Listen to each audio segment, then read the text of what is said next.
I just can't take this.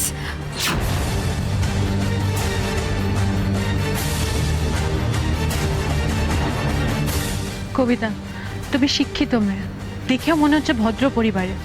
তুমি please এইভাবে কথা বলো না, আমরা দেখছি কি করা যায়। ভুল কিছু বলিনি গো দিদি। মাধ্যমিক পাশ করতে পারিনি বটে, কিন্তু আমার বাবার কোনোদিন পয়সার অভাব ছিল না জানো।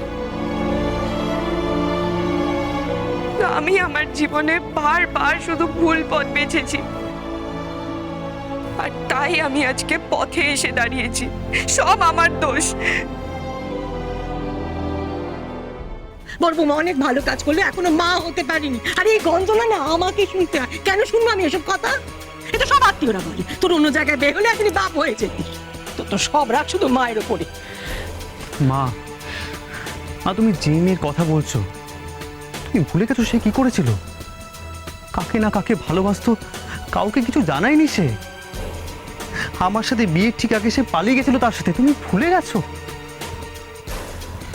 এসব আমি তোমাকে মনে করাতে চাইনি। আমার দোহাই তোমায়, তুমি উষসীর সাথে আর কারো তুলনা করো না। মা, ও তোমার বড় বৌমা, আমার স্ত্রী। আমাদের বিয়ের 5 বছর হয়ে গেছে। জীবনের প্রত্যেকটা মুহূর্তে সুখে দুঃখে আমরা একসাথে আছি মা। হ্যাঁ তাই তো, তবু এসব হচ্ছে। সব আমার কপালের দোষ, আমার কপালের দোষ জানলি।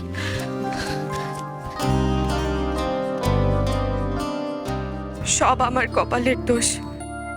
না না দিদি, তোমরা আমাকে আমার হালেই ছেড়ে দাও। তোমরা আমার জীবন বাঁচিয়েছো, আমার সম্মান রক্ষা করেছো, এই ঢের আমার কাছে। কবারই বা বাঁচাবে? একা মেয়েকে কি পুলিশ বারবার বাঁচাতে পারে? আমার মা গঙ্গা আছেন, আমি জানি কেউ আমার জায়গা না দিলে আমার মা গঙ্গা আমাকে ঠিক কোলে তুলে দেবে। What is this rubbish? এই সমস্ত কথা শোনার মতন সময় এখন আমাদের হাতে নেই উষসী। আমি বাইরে ওয়েট করছি, ওকে নিয়ে এসো। Come on. কবিতা, চলো এবার, আমাদের যেতে হবে।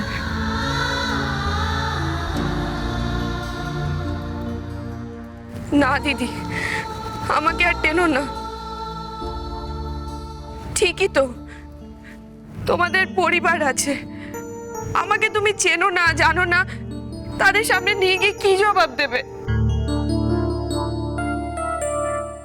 না কবিতা, আমার পরিবার এরকম না, তাদের মন অনেক বড়।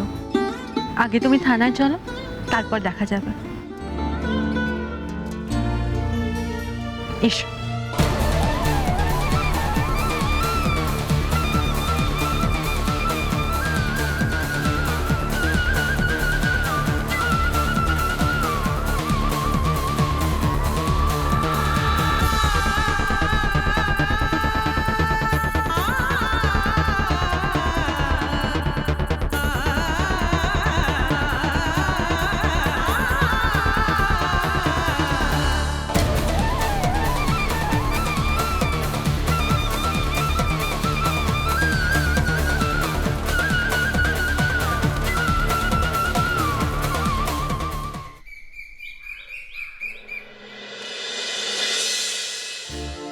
তো যদি অন্য জায়গায় বের হয়ে যেত, তুই সুখী হতিস না?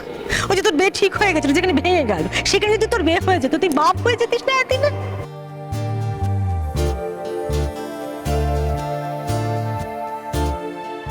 মাফ করো ঠাকুর, আমার মাফ করো।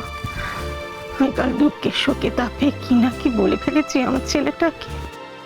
ছি ছি ছি, ছাউড়ি হয়েছে, কথা মুখ দিয়ে বলা উচিত না। আমি তেমন কথা বলে ফেলেছি ঠাকুর।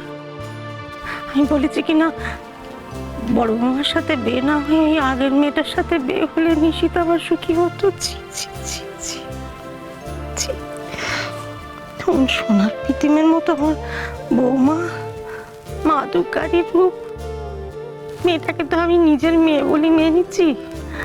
মেয়েটা আমাকে তার মায়ের মতোই শ্রদ্ধা ভক্তি করে, ভালোবাসে। আমি কি করে আমার কথা বলে ফেললুম? ও ঠাকুর, মায়ের মন তো বোঝো তুমি, ক্ষমা করো।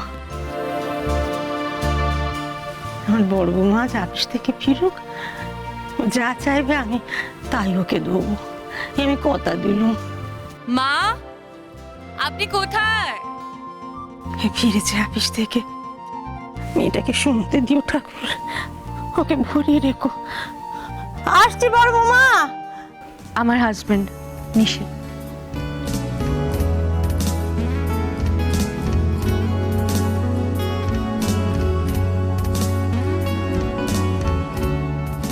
তুমি তো চোর ধরতে গেছিলে, চোর পাওনি বলে এই মেয়েটাকে ধরে এনেছো।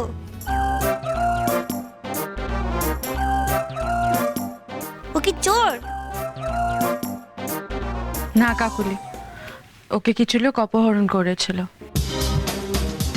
আমরা ওকে বাঁচিয়েছি। ও, এই তোমাকে না বেশ ভালো দেখতে। তো তোমার বোন নেই? না সরি, মানে ওটা তো সাদা শাড়ি দেখে বোঝা যাচ্ছে। তো ওকে আমাদের বাড়িতে কেন নিয়ে যায়? ওর যাওয়ার কোনো জায়গা নেই, মানে ওই শ্বশুর বাড়ি বাপের বাড়ি কোথাও? না কাকুলি, ওর কোথাও যাওয়ার জায়গা নেই, তাই আমি ভাবলাম আপাতত আমাদের বাড়িতে যদি। সে ভালোই করেছো, দুঃখী মেয়ে মানুষকে বাইরে পৃথিবীতে একা একা ছেড়ে দেওয়া ঠিক কথা নয়।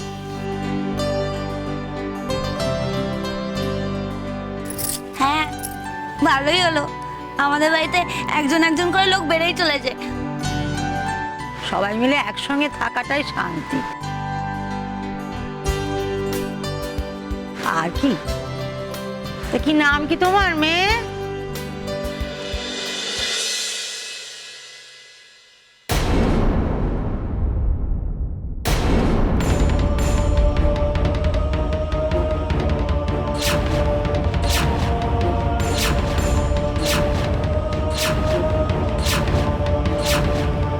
মা, ওর নাম কবিতা।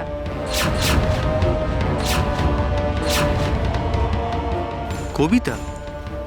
কাল মা বলছিল ওই যে মেয়েটার সঙ্গে 5 বছর আগে আমার বিয়ে ঠিক হয়েছিল, ওর নাম, হ্যাঁ ওর নামও তো কবিতাই বললো, কিন্তু কি গো, কি হলো বলো দেখি? হ্যাঁ, বড় বৌমা এসে হাঁক ডাক শুরু করলে কেন?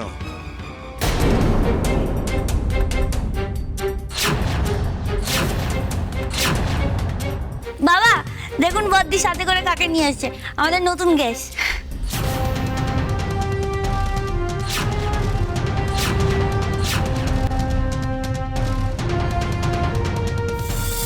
বাহ, সুন্দর মেয়ে, একবার লক্ষ্মী প্রতিমার মতো। তুমি সেলাই পড়া জানো তো?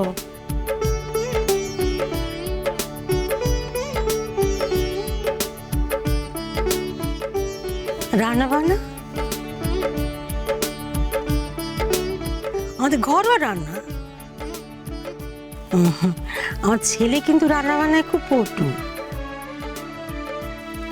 মিষ্টির দোকানের খ্যাতি আছে তার।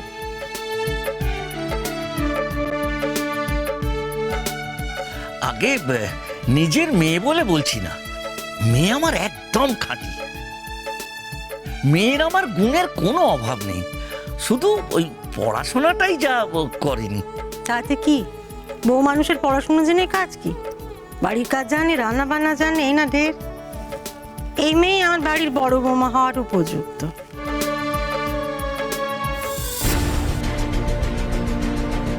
মা, আপনারা এমন ভাবে ওকে দেখছেন যেন আগে থেকে ওকে চেনেন। হ্যাঁ,